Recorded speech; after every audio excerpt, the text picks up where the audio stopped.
Our planet will continue to remind us of her needs.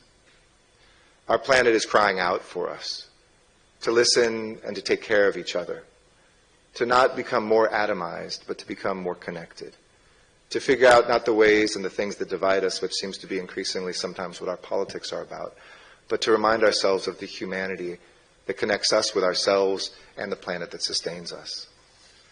When we train healthcare workers over oceans, when we safeguard supply chains, whether we co-chair an international organization together, or we spur green investments that give us hope for the future and jobs for our own children and their children, as we launch satellites that keep an eye on us from space, the lesson, I think, is very clear and the message is very clear.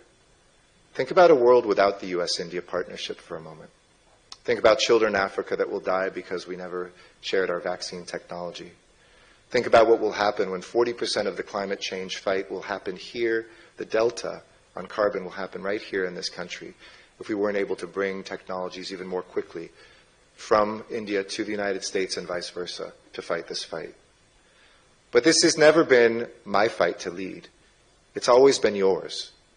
I want you to think about what you do in that fight each and every day, whether you're a private citizen, a business leader, whether you've committed yourself to public service inside government, whether you run a nonprofit or an association.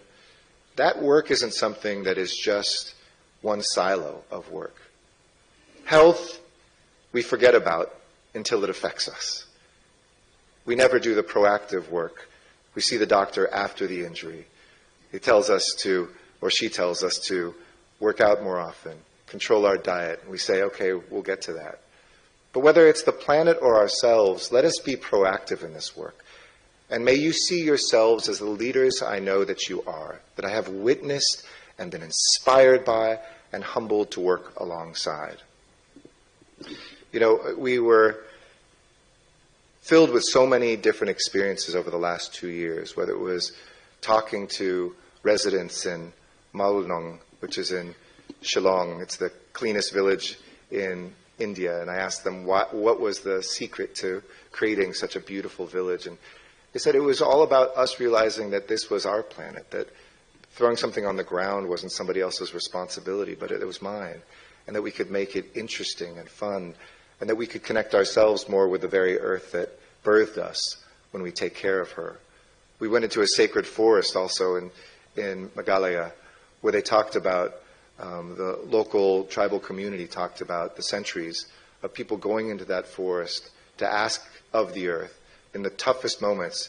And they connected the environment and health when they said in the midst of the COVID pandemic, we hadn't been there for a long time, but we bathed ourselves and we purified ourselves and we brought together the villagers to go in there and to ask this planet to help us survive this moment that we didn't know if we would survive. We all know the answers are out there. Sometimes they're ancient, sometimes they're brand new, waiting to be discovered. But that our bonds here as two great countries, cultural, economic, scientific, and diplomatic, when people ask me, there might be a fight in the news, or two commentators are saying, are U.S. and India in trouble? This is the most resilient relationship in the world, and the most important relationship to continue growing in the world. From administration to administration, through party to different party, the U.S. and India, since the late 90s, have been building a model of why we have diplomacy, of why our people engage with each other, of why crossing oceans in this Indo-Pacific is so critical, not only to the survival of our people and our countries, but of this very world.